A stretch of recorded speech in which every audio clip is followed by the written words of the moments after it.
A Silane sabe disso também, né? Minha mãe teve essa missão. Minha mãe foi a única mãe que fez festa quando todos os filhos casaram. Derramou lágrimas de alegria. Graças a Deus foi todo mundo embora, né? Depois de tantos anos ali, né? Amém. Abra aí a sua Bíblia, no Evangelho de Marcos. Nós vamos caminhar para a segunda parte das lições de Jairo. Nós tivemos a primeira parte no domingo passado e vamos hoje caminhar para a segunda parte. Vamos ler o texto, Marcos capítulo 5, a partir do verso 21. Quero fazer a leitura de todo o texto. Agora eu vou desligar um pouco aqui, que aí você fica tocando bateria, irmãos, a coisa esquenta, né? Capítulo 5, verso 21. Amém? Tendo Jesus voltado no barco para o outro lado, afluiu para ele grande multidão, e ele estava junto do mar. Eis que se chegou a ele um dos principais da sinagoga, chamado Jairo, e, vendo, prostrou-se aos seus pés, e insistentemente lhe suplicou: minha filhinha está à morte. Vem, impõe as mãos sobre ela, para que seja salva e viverá. Jesus foi com ele, verso 35. Falava ele ainda quando chegaram alguns da casa do chefe da sinagoga, a quem disseram: tua filha já morreu, por que ainda incomodas o mestre? Mas Jesus, sem acudir às tais palavras, disse ao chefe da sinagoga: não temas, crê somente. Contudo, não permitiu que alguém o acompanhasse, senão Pedro e os irmãos Tiago e João. Chegando à casa do chefe da sinagoga, viu Jesus o alvoroço, os que choravam, os que pranteavam muito. Ao entrar, lhes disse: por que estáis em alvoroço e chorais? A criança não está morta, mas dorme. E riam-se dele. Tendo ele, porém, mandado sair a todos, tomou o pai e a mãe da criança e os que vieram com ele e entrou onde ela estava. Tomando-a pela mão, disse: Talitá cumi, que quer dizer: menina, eu te mando, levanta-te. A expressão no literal aqui não é menina, mas no hebraico é cordeirinha, dando aquela intenção do pastor das nossas almas, né? Então a palavra no original mesmo é cordeirinha. É que certamente quando você pensa em traduzir para o português, né? Na época, lá atrás, João Ferreira de Almeida, né? Falar para a mulher, né, cordeirinha, talvez não soasse muito bem, mas no texto literal aqui, Jesus a chama de cordeirinha. Ele é o pastor das nossas almas, né? E diz aqui o texto, versículo 42, imediatamente a menina se levantou e pôs-se a andar, pois tinha 12 anos. Então ficaram todos sobremaneira admirados. Mas Jesus ordenou-lhes expressamente que ninguém o soubesse, e mandou que dessem de comer à menina. Senhor Jesus, muito obrigado, Senhor. É bom estar em tua casa nessa noite, juntos adorarmos ao Senhor. Deus, como é bom cantarmos louvores ao teu nome, Senhor, cantarmos as verdades de quem tu és, das tuas obras, Pai, muito obrigado. Adorar ao Senhor, ó Deus, com as nossas finanças, como é bom, ó Deus, orarmos ao Senhor, mas pedimos que neste momento seja o teu Espírito que fale ao nosso coração, nos ensinando, nos corrigindo e edificando o nosso coração, a nossa alma, Pai. Seja essa palavra, ó Deus, aquela que será plantada em nosso coração, mas também ela crescerá e promoverá a partir de nós atitudes e testemunho de Cristo, Pai. Assim, ó Deus, eu te peço e te agradeço, em nome de Jesus. Amém. Irmãos, nós vimos na primeira parte, né, da lições de Lázaro, alguns pontos importantes. Primeiro, nós vimos a perspectiva da multidão, a perspectiva de Cristo, né, e todo o servir de Cristo, que estava voltando de Gadara, e a multidão com alegria, né, desprovida de tempo, desprovida das horas, desprovida de todos os cuidados, inclusive dos cuidados alimentares, se vai fazer calor, se vai chover ou se frio, né, elas concorriam e corriam à presença de Jesus. Esse foi o primeiro ponto que nós vimos. Um segundo ponto que nós vimos na mensagem foi que nenhum conhecimento expressivo, né, pode se conter diante do espírito da morte, diante da morte. Vimos aqui Jairo, provido de conhecimento, chefe da sinagoga, certamente, como todos os outros que questionava Cristo, né, diante de todo o seu conhecimento teológico, filosófico que poderia ter, como um chefe da sinagoga, quando a morte bate às portas, não há conhecimento que a detenha. Não há conhecimento que a detenha. Portanto, todo aquele que é provido de conhecimento expressivo, se não estiver derramado aos pés de Cristo, será uma eterna e insegura criança, dependente, assustada e amedrontada. Um outro ponto que nós vimos foi que a morte, ela subjuga o conhecimento. Este homem que outrora teria Jesus como a sua última possibilidade, nós falamos sobre isso, não é mesmo? Agora, corre a Jesus como a sua única e prioritária, né, a perspectiva. Né? Jesus, que era a última opção, agora se torna o primeiro e único para Jairo. Aí está o quanto a morte pode deter todo e qualquer conhecimento. E um outro ponto que nós vimos foi que a morte, ela colabora para a humildade e para a humilhação. O chefe, que se achava acima da comunidade dos judeus, agora está caído aos pés daquele que de fato reina, que é o Senhor Jesus Cristo. Então nós vimos esses pontos na semana passada, e hoje eu quero continuar a partir do verso 23, tá, irmãos? E 24, vamos lá. E insistentemente lhe suplicou: minha filhinha está à morte. Vem, impõe as mãos sobre ela para que seja salva e viverá. E diga comigo: Jesus foi com ele.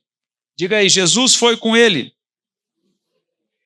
Irmãos, Jairo agora tem consciência que a resposta para todo o seu sofrimento, ela transcende, vai muito além do que qualquer conhecimento, como já vimos.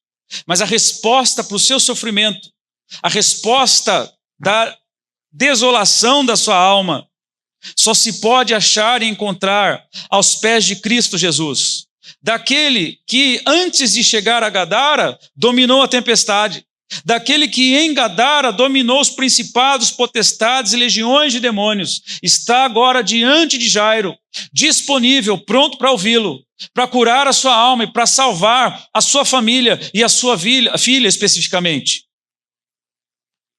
Irmãos, eu não sei qual o tempo que você tem vivido, seja na família. Aliás, hoje nós temos um momento estranho nas pessoas e na sociedade, que elas estão tão entorpecidas de si, que elas não conseguem nem mesmo alistar, ou listar, melhor dizendo, os seus sofrimentos e preocupações. Obrigado. Elas estão tão envolvidas com o seu dia a dia, com os seus horários, com suas agendas, que pouco se vê as pessoas chorando aos pés de Cristo. Parece que todos se entregaram ao caos, parece que todos se entregaram a uma vida desprovida de tudo. Mas aqui não, irmãos. Aqui há um homem diante de uma perspectiva de morte. De morte. Eu não sei o quanto isso te incomoda, porque as pessoas estão mortas em si mesmas, mortas em seus pecados, mortas em sua alma, entorpecida pelos valores do mundo. Entorpecidas pelos valores do mundo. Como diz a palavra, não há ninguém que busque a Deus. Nós conversamos hoje, na hora do almoço, que no coração das pessoas existe um vento soprando de incredulidade, de vazio de Deus, de vazio do conhecimento de Deus. Os nossos adolescentes e jovens estão cada dia mais distantes da realidade da pessoa de Deus e de encará-lo como um Deus pessoal. Algumas pegam carona na religiosidade ou na fé da mãe, mas ela própria não tem fé, ela tem religiosidade. Ela vai com a mãe ou com o pai para onde vão, mas em si mesmo ainda não nasceram de novo. Fazem como um rito, fazem como um processo religioso apenas, da mesma maneira como vão para a escola, ou os adultos vão para o trabalho.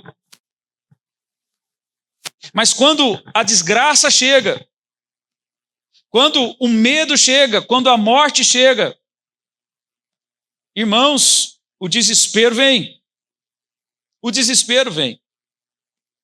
Eu não sei o momento que você possa estar passando, seja pessoal, familiar, e talvez você nem se deu conta que está no momento difícil de sofrimento, de tão entorpecido que você está com suas coisas, que Deus se tornou um ser irrelevante, que a perspectiva de um relacionamento com Deus se tornou irrelevante. Você se importa com as suas coisas.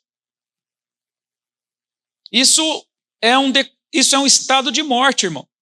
Quando Deus se tornou indiferente na sua vida, quando a oração tornou-se indiferente na sua vida, quando o seu comprometimento com a pregação para o perdido é indiferente na sua vida, o seu cristianismo faleceu. Quando não há meditação nas Escrituras, você está falecido e nem percebeu. A sua alma está abatida, sofrendo, e você não consegue perceber isso, achando que tudo está caminhando. Esse é um estado de morte, um decreto de morte na sua vida. Satanás se apodera disso e continua plantando em seu coração, em sua mente, essa indiferença. É terrível esse estado. Devemos perceber isso, irmãos, o mais urgente possível. Há um decreto de morte hoje na religião, há um decreto de morte social, há um decreto de morte pessoal na vida de um cristão, individualmente. Ao ter um contato com esse decreto de morte, com esse desespero, nós vimos a semana passada, Jairo abriu mão de tudo. Mais alta posição que tinha na sociedade por ser um chefe da sinagoga. Ele não pensou nisso. O desejo dele, o desespero dele, era estar diante de Jesus Cristo para que a sua filha fosse salva. Maior do que qualquer outro desespero. Aquele homem poderia ser destituído do seu cargo. Mas ele não se importou com isso. O que percebemos aqui é que, apesar de toda a posição de Jairo, ainda havia em seu coração uma perspectiva espiritual. O desespero dele era a salvação da sua filha. Era a salvação da sua filha. Eu não sei se há em nosso coração essa noite esse desespero capaz de nos fazer correr aos pés de Cristo e passar horas ali diante dele, clamando por nossos filhos, clamando pelos não crentes, clamando pela condição do indivíduo, dos nossos vizinhos, amigos, parentes. Quando este homem ele contempla a morte na sua vida, e quando eu e você contemplamos a morte na nossa vida, só nos resta olhar para o alto, só nos resta olhar para Cristo, só nos resta contemplar a Cristo e nos encontrar aos pés dele. Diz o texto que em desespero, este homem chama Jesus para a sua casa. A sua casa estava tomada por um desespero, por uma confusão terrível, diante da expressão da morte que ali estava. E é interessante, irmãos, que essa resposta ao desespero que se encontra em Cristo torna-se também o convite para que Cristo seja o Cristo domiciliar. Jairo abre mão de toda a sua posição, está aos pés de Cristo agora, e o convida para ser o Cristo, o Redentor da sua casa. Crê no Senhor Jesus e será salvo tu e a tua casa. É ali que Cristo precisa estar. É ali que Cristo precisa ser compartilhado. É ali que os pais, juntamente com os filhos, abrem as Escrituras e meditam nas Escrituras. E principalmente o homem, que é o cabeça do lar, torna-se responsável direto pela desgraça e pelo espírito de morte do seu próprio lar, não assumindo a sua responsabilidade bíblica no lar.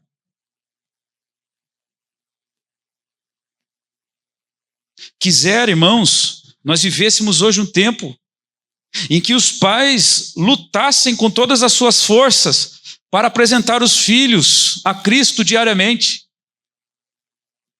para ensiná-los a oração, para chamá-los para a oração, para chamá-los para as Escrituras, para o conhecimento das Escrituras. Quisera nós que essa fosse a prioridade de cada pai. E eu falo dos pais, principalmente cristãos, para que o estado de morte não habite na sua casa, para que um decreto de morte não habite no coração dos seus filhos. Quisera se os pais de hoje corressem a carreira da salvação dos seus filhos. Quisera nos dias de hoje os pais com esse espírito desesperado, afoito, necessitado, para que diante de seus filhos fosse Cristo manifestado e apresentado. Quisera os pais de hoje abandonassem a prioridade que têm de comer, de vestir, como diz lá em Mateus capítulo 6, 19 até o 34. Quisera os pais de hoje priorizassem menos a sua estética, os seus bens, e passasse tempo com os seus filhos, buscando ao Senhor, na presença de Deus, ensinando-os na prática da vida, na participação do corpo, e servindo a igreja, e servindo o mundo com a pregação do Evangelho. Quisera os filhos pudessem ver nos pais tal preocupação e desespero, para que pudessem viver na presença de Cristo. Jairo nos traz essa lição, em que toda resposta para todo sofrimento se encontra em Jesus, e que Jesus deve ser o Cristo domiciliar, o Cristo do lar. Faça de Cristo o Cristo da sua casa, o Cristo do seu lar, o Cristo da sua família, o Cristo dos seus filhos. Não os deixando à mercê desse mundo. Posicione-se em seu lar. Chame os seus filhos, para que eles sejam salvos, libertos, curados, ao serem apresentados a Jesus Cristo. Quisera fosse essa a preocupação da maioria da paternidade dos crentes. Quisera fosse a preocupação dos crentes, o tanto quanto trabalham os pais para que os filhos façam a faculdade, seja médico, engenheiro e seja lá o que for. Também o desespero de ensinar os filhos: olha, Deus tem um chamado para a sua vida. Você pode ser um missionário aqui no Brasil ou qualquer outro lugar. Você já buscou isso em Deus? Você pode ser um pastor. Você pode ser um mestre para ensinar teologia, para ensinar o conhecimento das Escrituras. Que pai fala isso com os filhos? E fala com a mesma intensidade como obriga muitas vezes a fazer uma faculdade? Sabe por que não? Porque nós nos perdemos. Estamos mortos a um decreto de morte em nossa vida espiritual. E depois a conta chega. E aí bate aquele desespero. O arrependimento ou um remorso. Acho que mais remorso, porque a atitude não muda. Quando há um arrependimento, muda-se a atitude. Quando há um remorso, apenas lágrimas vazias, de culpa. Quisera, com a mesma intensidade, corrêssemos a Cristo,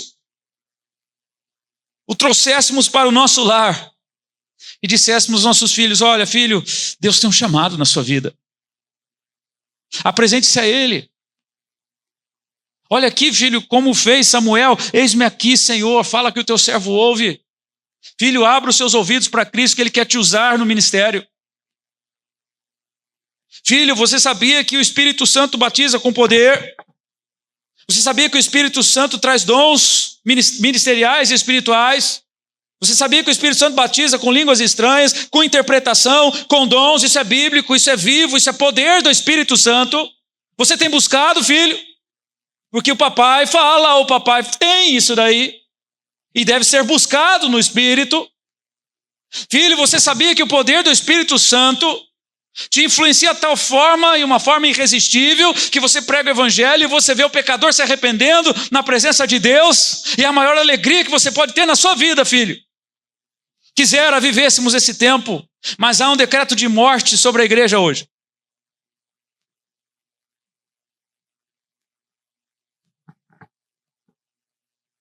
Que nessa noite esse desespero possa fazer parte da nossa alma. Esse desespero no estado de morte domiciliar, que talvez muitos se encontram, possa se tornar um alvo de clamor aos pés de Cristo, rendido na presença de Jesus, dizendo: Jesus, transforma essa situação. Quando os pais se perdoam, quando os pais olham um para o outro e se arrependem e se perdoam, quando os filhos se arrependem olhando para os pais, pedindo perdão, e os pais para os filhos pedindo perdão, avivamento no lar, Cristo doméstico, vida, ressurreição, não mais morte. Assim se apresenta Jairo: venha para minha casa para que a minha filha seja salva. Esse era o desespero de Jairo, que a filha se encontrasse com Jesus, ou fosse por ele encontrada. Ah, meus irmãos, não abram mão dos seus filhos. Filhos, não abram mão de olhar para os seus pais que têm servido a Jesus Cristo. Caminhe com ele, una-se a ele na pregação do Evangelho, nas visitas, nas programações ministeriais. Nós chegamos a um ponto tão ignorante e vazio, a ponto de que pessoas têm lucrado na religião para que o macho seja macho. E tem que levar ele para uma montanha, para que ele se torne um legendário. R$ 1.800 para você aprender a ser homem. Olha na Bíblia. Leia a palavra de Deus. Ao invés de subir a montanha, entra no seu quarto, fecha a sua porta, porque o Deus falará com você.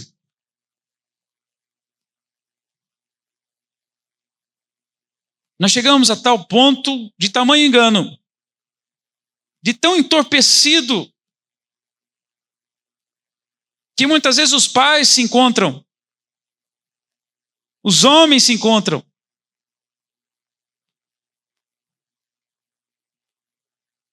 Seu filho não precisa dos seus bens.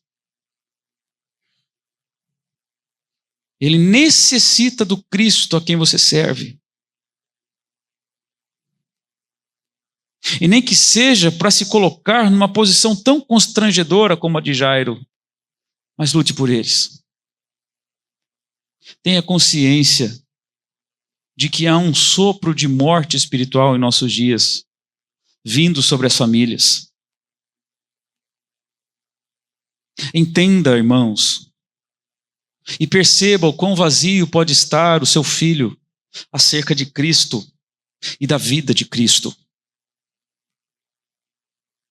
Entenda e observe que não há mais uma fagulha, nem mesmo uma fumacinha do Espírito Santo, talvez, que ainda viva nele. E se você não viesse nos cultos próximos, seu filho viria? Brigaria com você até mesmo para estar aqui? Se você abandonasse a pregação, os pais que aqui estão hoje, seu filho insistiria com você: pai, vamos pregar o Evangelho, vamos entregar o folheto, pai, vamos no culto da oração, pai, vamos lá aprender a palavra de Deus, pai, ou não? Seu filho realmente está convertido a Cristo? Pai, Cristo ainda é vivo no seu coração? Cristo precisa ser o Cristo domiciliar, o Cristo da casa, o Cristo do lar, o Cristo dos pais, o Cristo dos filhos, para que haja vida em abundância dentro de casa. Os casais que aqui estão se aprontando para casar, ou casados, que ainda não têm filhos, a vida devocional é a prioridade entre vocês? Porque às vezes a gente pensa em toda uma estrutura, a beleza de uma festa, né? De um casamento, passa pela festa do casamento, todo mundo faz aquela oraçãozinha, o casal ouve, chora, se emociona, abraça, vai dançar. Alguns já perdem Jesus já na festa, que a festa não é Jesus quem está lá, é qualquer outro valor menos de Cristo. Alguns já perderam Jesus, a hora que saiu da porta, falou, Jesus, agora você fica aí, que agora eu vou jogar é o buquê. E não vivem mais uma vida de oração.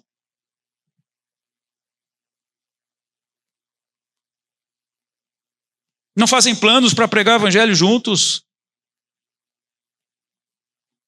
para visitarem juntos. O que está acontecendo, irmãos? Nós gostamos deste Cristo da igreja, onde todo mundo junto se canta, todo mundo se vê, um ora pelo outro e a gente vai embora e isso já basta. Não, Jairo correu aos pés de Cristo para que Cristo estivesse em seu lar. Que nessa noite você possa reavaliar a sua família. Os casais namorados, os casais casados, os pais, os filhos avaliarem a sua vida.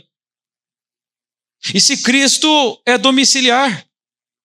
E se Cristo é o Cristo do lar?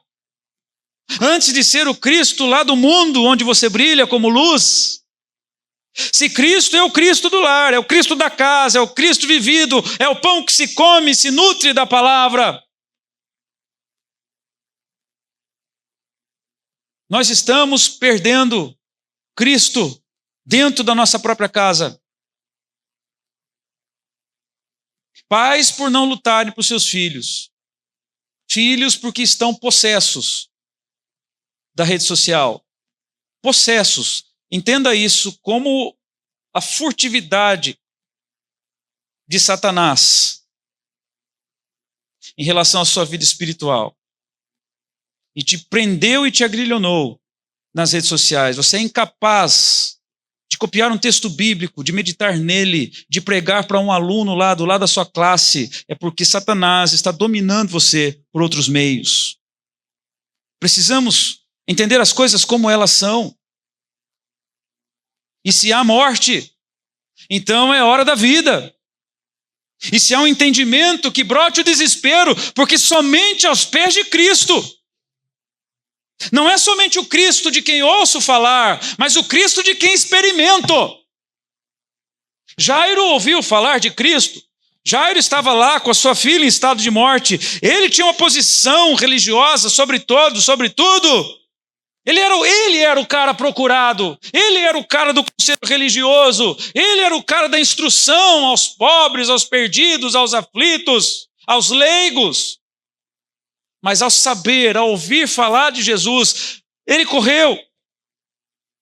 E diante de Cristo ele se prostrou, para que houvesse vida no seu lar.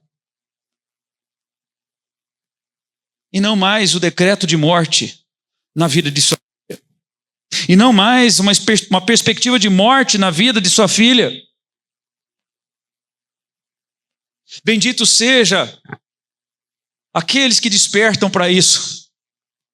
Bendito seja aqueles que compreendem e veem com urgência a real necessidade de ter a sua família e o seu lar aos pés de Cristo. Bendito seja aqueles que se despertam para verem os seus filhos trilhando, servindo ao Senhor. E que sem ao menos você ter que lembrá-lo de que tem culto, ter que lembrá-lo de que tem um GPS, né, um grupo pequeno, ter que lembrá-lo que tem um seminário, que tem uma semana de oração, que tem evangelismo, ele mesmo já, olha mãe, tal dia, você prepara aí que eu quero estar lá. Olha, pai, me leva não sei na onde, vamos junto, porque lá vai estar todo mundo lá. Benditos sejam os pais que se prostram diante de Jesus, aos pés de Jesus, e que, acima de tudo, luta para que eles sejam ali salvos por Cristo. Agora há uma certeza: se o desespero e o entendimento de Jairo da gravidade da morte o levou aos pés de Cristo para que Cristo seja domiciliar, há uma certeza que esta busca, essa procura será saciada. Porque o texto nos diz que Jesus foi com ele.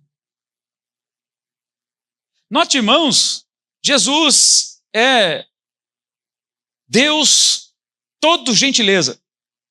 Porque ele não arromba portas, como faz Satanás. Ele bate. E quando a porta do nosso coração se abre, ele entra para quê, irmãos? Diz o texto, para que ele venha cear conosco. E eu gosto de ilustrar esse texto de Apocalipse, capítulo 3, porque ali especificamente não fala no coração do mundo. Ali é uma carta para uma igreja especificamente que deixou Jesus de fora. Fechou as portas para Jesus. Talvez o nosso lar fechou as portas para Jesus. Os nossos filhos deveriam saber e provar Jesus antes mesmo de conhecer a igreja, o local de culto. Deveriam entender que o local de culto é a sua própria casa. Os nossos filhos deveriam conhecer a Cristo, a salvação, a doutrina do pecado, a doutrina da justificação, a pneumatologia, que é a doutrina do Espírito Santo, por nós, os pais.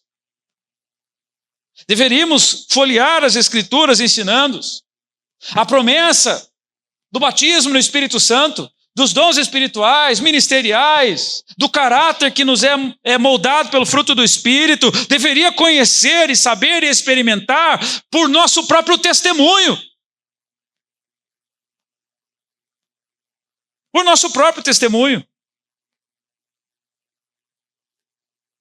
Portanto, irmãos, nunca é tarde, ou melhor, ainda não é o tempo para Cristo se manifestar com juízo, justiça. Ainda não é o tempo da manifestação de Cristo nos ares para o encontro com a sua igreja. Portanto, ainda dá tempo de provar de Jesus integralmente na sua casa, no seu lar, na família, na vida dos filhos e dos pais. Convide-o, busque-o como Jairo fez. Venha para a minha casa, para que ali a minha filha seja salva, para que ali os meus filhos sejam salvos, para que ali haja vida, vida abundante, para que ali cumpra-se as palavras de Josué, no capítulo 24, verso 15 de Josué: eu e minha casa, o quê? Assistiremos os cultos? Não. Eu e minha casa serviremos, seremos ministros atuantes no ministério, ministros atuantes na igreja, e não espectadores de culto. Seremos aqueles que servem, porque compreendemos a gravidade da morte, mas a alegria da vida abundante. Porque conhecemos, experimentamos o Cristo que um dia nos foi pregado, não mais de ouvir falar, mas de experimentá-lo, de estar diante dele, prostrado. Você e a sua casa, eu e minha casa. Note, irmãos, que o desespero diante da perspectiva de morte faz Jairo procurar a Cristo, para que Cristo seja o Cristo da sua casa. Diga isso ao seu irmão, deixe Cristo ser o Cristo do seu lar. Louvado seja Deus por isso. E olha que interessante, irmãos, aqui no versículo 23, ele diz: vem, impõe as mãos sobre ela, para que seja salva e viverá. Impõe as mãos sobre ela, para que seja salva e viverá. Note, não é apenas o ouvir, mas Jairo deseja que Cristo toque pessoalmente a sua filha. Ele quer que a sua filha seja tocada com salvação, com vida, com cura, com libertação. Isso não cabe a ele. Nós nos vemos impotentes diante de uma situação dessa. Quando os nossos filhos maus ali caem nas mãos do médico e você não sabe o que fazer. Quem é pai sabe o que estou falando disso, desespero que dá. Toma um remédio aqui, um na veia ali, outro na veia ali, nada resolve, a febre está alta, não passa, o vômito que vem e desmaia e acorda e os médicos não têm diagnóstico, há um desespero, uma aflição no coração. Não, nós não podemos de fato, irmãos, salvar a nossa casa, os nossos filhos. Mas aqui existe um clamor com lágrimas, existe um clamor desesperado, existe um clamor que é único e se dirige também àquele que é único, que é Jesus Cristo. Existe um clamor obstinado e que nem se importava em perder mais nada, cargo ou emprego na sinagoga, a liderança da sinagoga, ou ser excomungado da sinagoga.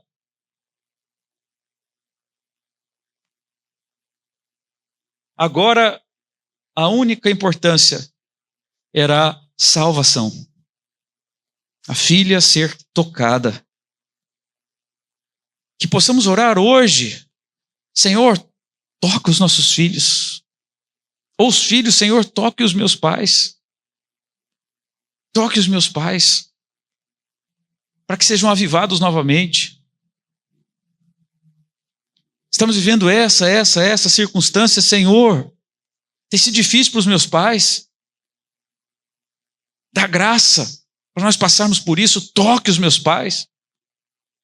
Toque o meu filho, Senhor, que está preso, entorpecido por esse mundo digital, por esse mundo midiático de redes sociais. Não consegue ficar 3 segundos fora disso. Está preso como um cavalo. Já viu essa expressão se usa, né, nos centros de macumba? Já viu isso? A pessoa se torna um cavalo de um demônio. Como se o demônio se assentasse sobre os ombros daquele jovem, daquela criança, e ele não conseguisse tirar os olhos daquele mundo digital, artificial, ideal, mas não real. E eles seguem a vida assim. E nós ainda deixamos a coisa rolar. Como se tivesse tudo bem. E no fim do dia, nós não sabemos se os nossos filhos tiveram tempo com Deus, se eles se prostraram a Jesus. Nós nem perguntamos como é que foi o seu devocional hoje. Qual foi a palavra que Cristo te deu hoje? Porque também talvez nós mesmos, pais, não tenhamos algo. Vai que eu pergunto e ele pergunta de volta. O que eu vou dizer para ele? Eu também não busquei, eu também não estava lá. Nem pensei nisso, falar a verdade. Afinal de contas, eu tenho que ganhar dinheiro, né? Eu tenho um dono em meu coração. Eu tenho uma outra proposta no meu coração, uma outras preocupações, sabe, tanta coisa, horário e... Ai. São sinais de morte no lar. São sinais de morte no lar. Eu não sei quando nós vamos acordar. Quem sabe hoje, olhando para a vida de Jairo, quem sabe hoje a Escritura torne-se para nós muito mais do que pequenas letras e pedaços de papel. E se torne em vida. E vida experimentada em Cristo Jesus.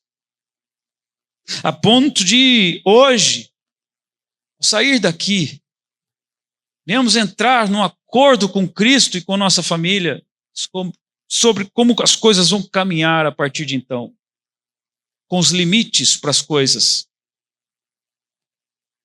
Quem sabe hoje sair daqui e dizer aos nossos filhos: me apresente um devocional diário, por favor. Que Cristo possa fazer parte integral da nossa família. Quem sabe hoje possamos ver o toque de Cristo despertando os lares em vida, em salvação, em poder do Espírito Santo. Agora note, irmãos, no versículo 35, diz o texto assim: falava ele ainda, referindo-se a outra parte do capítulo 5 que nós vamos ver depois, falava ele ainda quando chegaram alguns da casa do chefe da sinagoga, a quem disseram: tua filha morreu, por que ainda incomodas o mestre? Note a perspectiva dos incrédulos. Note a perspectiva dos ímpios, que já diante da morte não resta esperança alguma, que tem a morte como um último momento do indivíduo, e depois tudo se acaba. A incredulidade, ela dispensa a importância da oração. Note que eles estão dizendo para Jairo, fala: para com isso, para de clamar para Jesus, para de orar, para de caminhar com ele, esquece esse negócio ali até a sua casa. Está aqui, o diagnóstico é final, a sentença é final, ela morreu. O coração incrédulo não vê importância na oração, para nada. Ao levantar, ao dormir, durante o dia, enquanto lê a palavra, após ler a palavra, ele não tem comprometimento com oração. O coração incrédulo estava aqui no texto e está para os nossos dias tão morto quanto a menina, quanto a cordeirinha, se não mais. Ele não se importa. Quando o coração tem sobre si um decreto de morte, ele não se importa e não vê relevância numa vida com Cristo, na presença de Cristo, na oração a Cristo. Não clame mais ao Mestre, não incomode mais. A oração se torna um incômodo na vida dos incrédulos. E não somente dos incrédulos, não. Daqueles que nem mesmo percebem, mas já estão abandonando a fé e se apostatando. Já não há valor no clamor, já não há valor na presença de Cristo, já não há valor na palavra, já não há valor no pregar, já não há valor no servir a igreja, no servir o mundo com a pregação, já não há mais valor. Porque a morte já está sobre mim. E nem estou percebendo. Note esses irmãos, se é o que eu posso chamar assim, né? Ou esses incrédulos, vou usar essa palavra, eles vieram de uma certa distância, eles estavam com o laudo da morte, eles estavam com o Jairo agora renovado em Cristo, e eles estavam diante de Cristo, mas se apegaram apenas ao decreto de morte. Em nenhum momento passou na mente deles: Jairo está clamando a esse Jesus? Ele abandonou. E a sinagoga? E sua liderança, sua posição? O que aconteceu com esse homem para estar tão mudado e encontrarmos ele aqui aos pés de Jesus? E ele é Jesus, o homem que acalma a tempestade, o homem que domina sobre o reino dos principados, potestades, dos demônios, está diante de nós. Logo, quem é a morte diante dele? Mas o coração estava tão enrijecido, tão tomado de incredulidade, de dureza, de insensibilidade, de indiferença, que não consegue enxergar o Cristo da vida, que não consegue ver a renovação de um homem, de Jairo, diante de Cristo. Irmãos, quando você começa a caminhar com Jesus, ou volta a caminhar com Jesus como deveria, Satanás não vai deixar você sem decretos de morte, desânimo. Satanás não vai deixar de tentá-lo a abandonar o barco. Satanás não vai deixá-lo em paz. E usará de todos os artifícios para te desviar, para calar a sua fé, para matar a sua fé. Quando você se dispõe a caminhar com Cristo em obediência, quando você se dispõe a trabalhar ardentemente, orar ardentemente, clamar com fervor para que Cristo seja o Senhor do seu lar, Satanás virá com palavras de desânimo, com decreto de morte, com desesperança. É assim que ele trabalha. Ele é maldito, amaldiçoado, e usará meios para te convencer de que de nada vale orar, de nada vale ficar lendo a palavra, de nada vale clamar a Cristo, afinal de contas acabou. Quem é o homem para dizer que acabou? Quem é o homem para dizer que tem um ponto final na história? Ele, Jesus, é o alfa e o ômega, o princípio e o fim. É Ele. Quem sabe você olha para você em algumas áreas da sua vida hoje e se encontra assim. Permitiu que esses decretos de morte, de palavras de desesperança, essa fraqueza, esse entorpecimento espiritual, essa indiferença espiritual invadisse sua vida. Ah não, essa condição, não tem mais jeito não. Fulano, meu filho, minha filha, eu vou chegar e consertar isso agora. Vou tocando assim. Não, irmãos, Jesus está aqui. O Jesus que encontrou Jairo e foi por Jairo encontrado. O Jesus que está caminhando em direção a Jairo. Ele está aqui. E somente Ele pode dar e trazer a vida que se precisa aí no seu coração ou no seu lar. Ele está nesse lugar. Se por um lado, então, a incredulidade está se manifestando contrário à atitude de Jairo, e se essas palavras que desmerecem a oração, que desmerecem o tempo com Cristo, estão vindo sobre Jairo, note o que acontece, irmãos, no texto.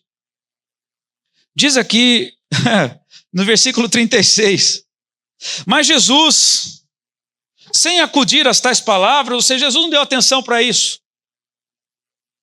Jesus não deu atenção, não permitiu que essas palavras afetassem agora o homem renovado. Jesus não permitiu que essas palavras alcançassem a vida deste que agora o confessa como seu único Senhor e Salvador. E diz o texto assim, disse ao chefe da sinagoga, aqui Jesus, disse ao chefe da sinagoga, não temas, diga ao seu irmão aí, não temas.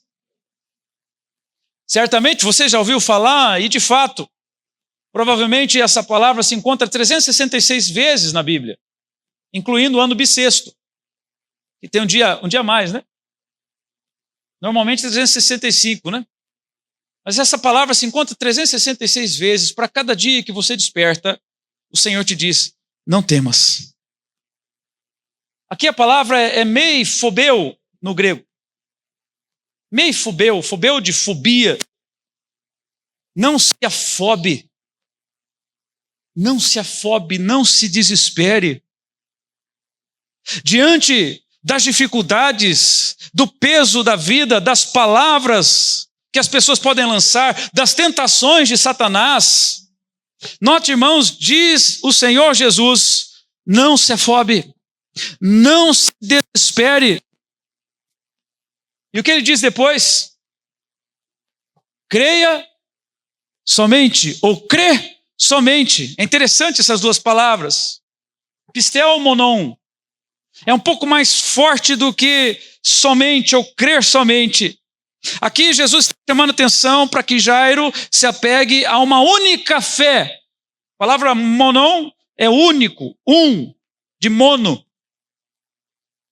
Que Jairo tenha uma única fé e que não seja no que as propostas de Satanás, os oferecimentos de Satanás nos trazem.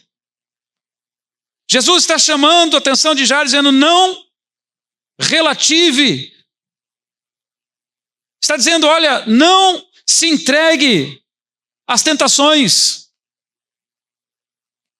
Tenha uma fé única naquele que é único e todo-poderoso, o Senhor Jesus Cristo.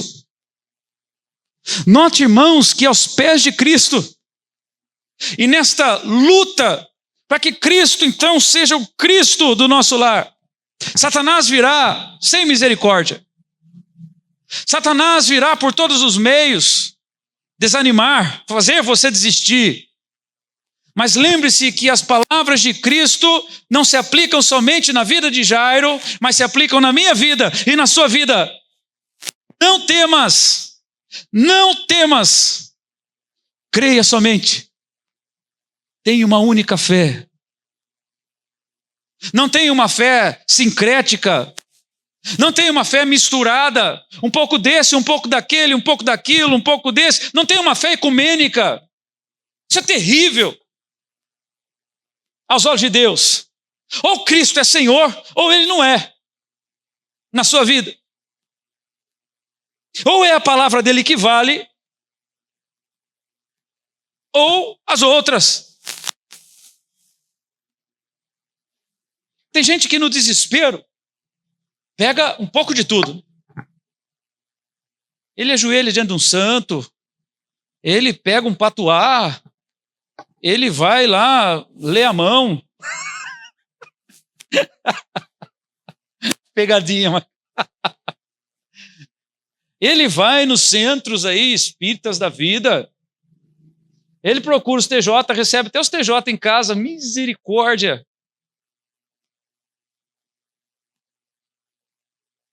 Eu recebi um telefonema, falei para vocês esses dias. Inacreditável. O sujeito no desespero, mas não foi um desespero causado por terceiros. Ele mesmo causou sobre si, porque tudo o que decidiu foi fora das Escrituras. Jogou a culpa na costa do diabo. E ele disse: será que tem problema? Uma pessoa me ofereceu tomar um passe. Não, eu perdi o carro. E meu relacionamento está no sei lá, tudo fora. É claro, meu irmão. E ele queria saber, estou falando de crente, queria saber se não tinha problema tomar um passe. Olha só, irmãos. Se é novinho na fé, tudo bem, né? Você vai instruir. Mas aí já não dá para instruir, né? Aí você já tem que falar um pouquinho mais firme. Quando o filho já tem uma certa idade, já vai ficando mais maduro, né? Já não cabe mais esses valores. Bate o desespero e procura em todos os lugares. E se Cristo der certo, a gente junta todos esses. Alguém vai ter que dar certo. Alguma coisa vai ter que acontecer. Não, Cristo está dizendo: tenha uma única fé. Creia somente em Jesus Cristo, meu irmão. Ele é a resposta para a sua vida. Ele é a resposta para o seu lar. Ele é a resposta para a sua casa. Ele é a salvação da sua casa, do seu lar. Ele é a vida abundante que destrói todo decreto de morte, todo espírito de morte no seu lar. É Jesus Cristo. Diante das tempestades com as quais Satanás queira te assustar, como fez e nós vimos enquanto Jesus ia até Gadara, né, veio a tempestade para intimidá-los, toda e qualquer intimidação do inimigo, lembre-se, não temas. Creia somente. Creia somente. Cristo é o Cristo, Senhor Todo-Poderoso. Glória a Deus por isso. E note, irmãos, no versículo 37, diz aqui o texto: contudo, não permitiu que alguém o acompanhasse, senão Pedro e os irmãos Tiago e João. Eu fico pensando sempre, né, no Mensagens para a Vida Cristã, volume 1, que escrevi, sobre Marcos 8 e 9, Eu cito um pouquinho porque exatamente os 3 que vão parar lá no Monte da Transfiguração, né? Eu fico imaginando a insistência de Jesus, especialmente para esses 3 figuras aqui, né, que caminhavam com Jesus. O mais velho aqui era Pedro, talvez entre 19 e 20 anos de idade. É daí para menos. Mais novo, o Joãozinho, né? Joãozinho, que ousadamente, né, chamava a si mesmo de discípulo amado. Ousado garoto, né? Eu sou o discípulo, esse que vos escreve, né? O discípulo amado. Mas eu fico pensando, porque quando nós olhamos para a história, a necessidade de provar de uma fé real de Pedro, porque muito em breve negaria o Senhor Jesus por 3 vezes. A necessidade de Tiago em experimentar uma fé vívida e um Cristo vivo e poderoso, pois foi o primeiro a ser transpassado a espada por Herodes em Atos capítulo 12. E de João, que viveria um longo tempo, cerca de 93, 94 anos, e boa parte dos seus anos de velhice seriam encarcerados na ilha de Pátimos. Talvez Jesus queria que esses homens fossem muito bem fundamentados na fé e que não temessem. Pedro, diante das 3 negativas, que ele não temesse, porque Jesus é Jesus de misericórdia, de graça, de perdão. Tiago, diante da espada da morte, que não temesse, sabendo que ele estará com Cristo no paraíso.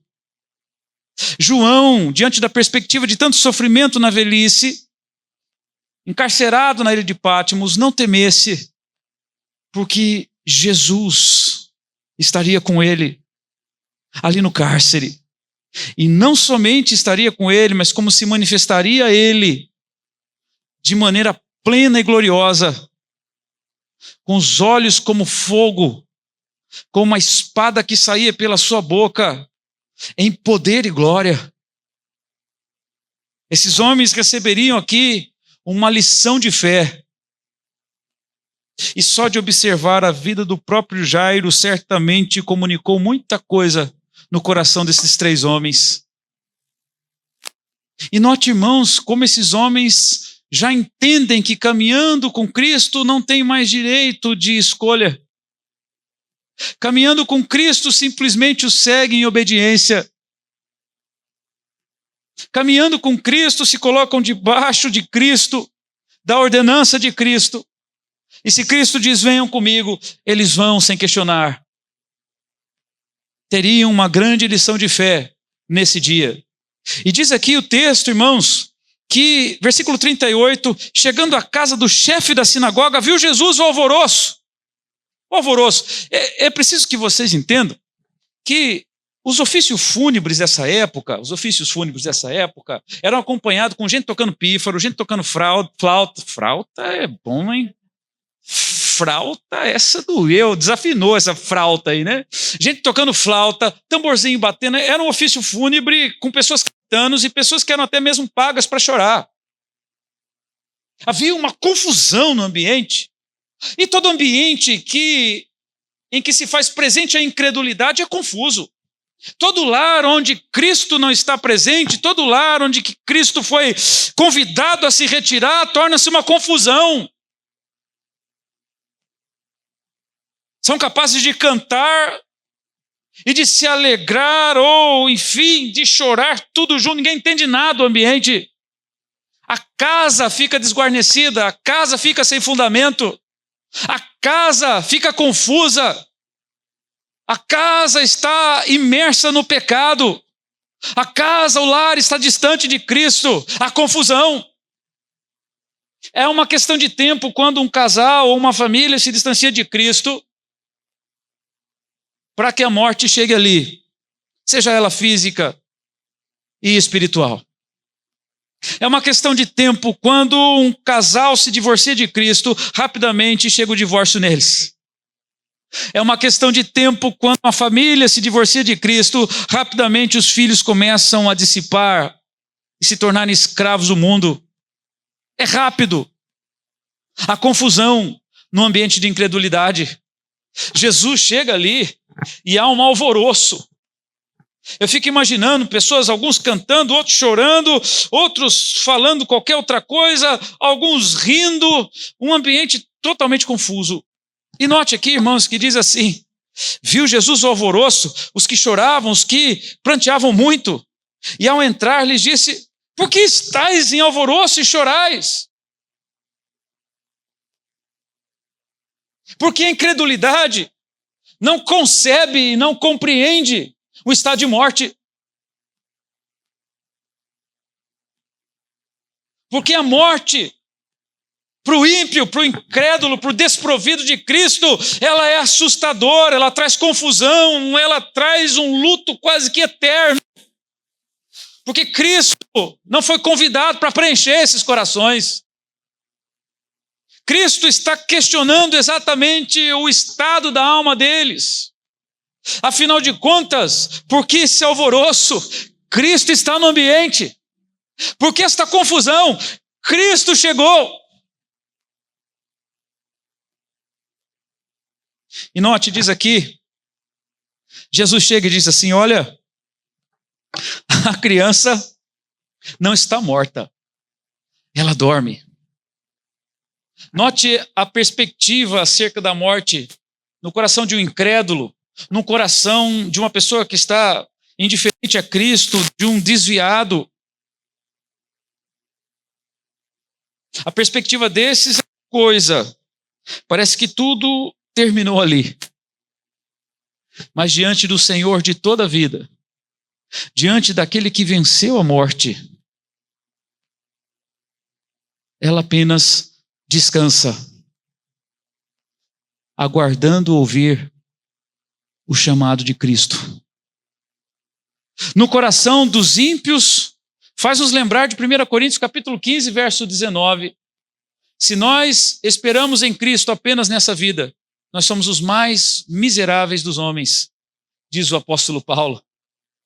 É por isso que a morte, quando chega no coração ou na vida de um cristão, seja na família de um cristão, o luto não dura muito tempo. Porque ele sabe que seja o seu pai ou seu filho partiram com Cristo Jesus.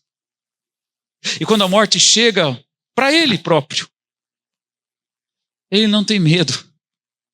Porque ele sabe que a única coisa que vai acontecer é que ele parte desta vida tão complicada e difícil para agora um corpo transformado, para uma vida transformada e eterna na presença de Jesus. Mas aos olhos dos ímpios, dos incrédulos, dos que estão se desviando, já se desviaram da fé, a morte é um absurdo. É difícil de encarar. Alguns vivem em luto durante tantos anos, mas não é o que as Escrituras nos ensinam.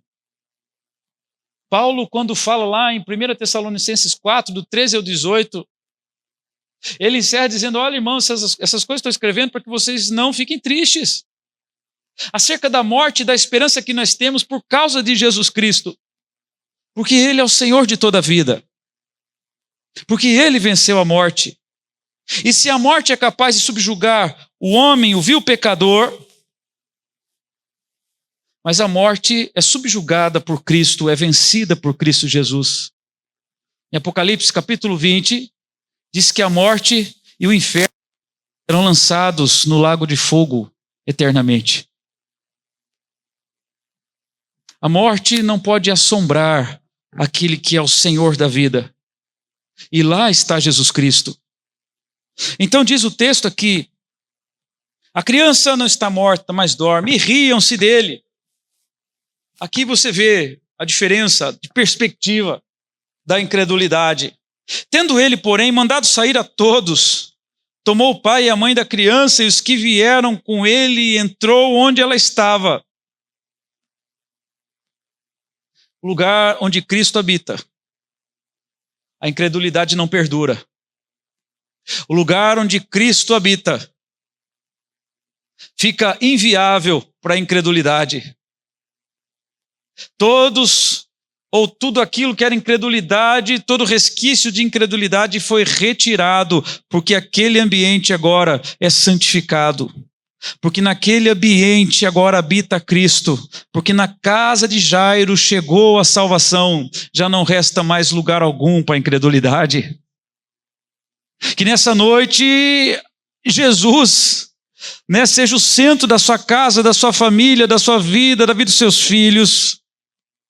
Que em seu lar seja Cristo a plenitude, e que caia por terra todos os dardos inflamados do diabo, todo resquício de incredulidade, de frieza espiritual, de indiferença espiritual, sejam expulsos do seu lar, da sua mente, do seu coração e da vida dos seus filhos, em nome de Jesus Cristo. E que haja o fervor, o poder do Senhor Jesus Cristo falando alto, ecoando na sua vida, na vida dos seus filhos e na sua casa, em nome de Jesus. Porque Ele é Senhor da vida. Ele é o nosso Salvador, Ele venceu a morte, aleluia, glória a Deus, e lá está Ele, irmãos, diante da sua cordeirinha. Talvez você diga, olha, eu realmente me sinto morto em muitas áreas da minha vida, principalmente a espiritual, e se você morre ou está morrendo espiritualmente, nada mais te sacia. Nem os planos que você tem de carreira, nem mesmo as amizades que você conquistou. Se você vai se distanciando de Cristo, se a sua vida espiritual está morrendo, irmão, você não tem sossego mais. Nada te satisfaz. Nada te satisfaz. Nós fomos feitos para sermos eternos. Pessoas não preenchem a eternidade. Coisas não preenchem a eternidade. Mas aquele que é eterno preenche o nosso coração. Porque nós somos feitos para ser eterno. E somente Cristo, que é eterno, pode preencher esse vazio. Mas eu quero que você saiba que Jesus está nesse lugar. Talvez você possa avaliar hoje a sua vida, dizendo, realmente eu morri para muitas coisas. Minha preocupação ministerial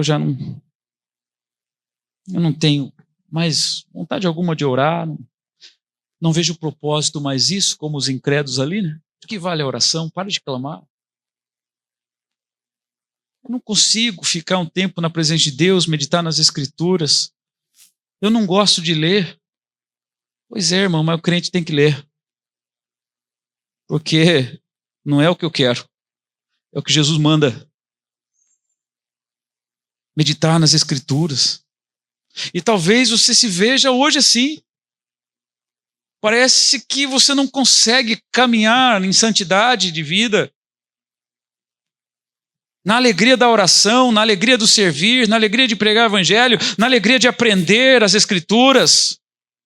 Você já nem tem compromisso com isso mais. Aliás, você vê isso, se tem mais um culto na semana, essa programação não vou. Se tem mais um estudo essa semana, não, eu já ouvi naquele dia, um orgulho, né? Você sabe tudo, né? Aí quando você chega mesmo para perguntar, o sujeito fala um monte de abobrinha. Já não há mais essa gana, esse fervor de aprender sobre Cristo. Mas eu quero dizer que ainda é o tempo da graça. E Jesus te vê como um cordeirinho, como uma cordeirinha, que talvez está morto em muitos aspectos, ou morta. Mas Jesus está aqui nesse ambiente.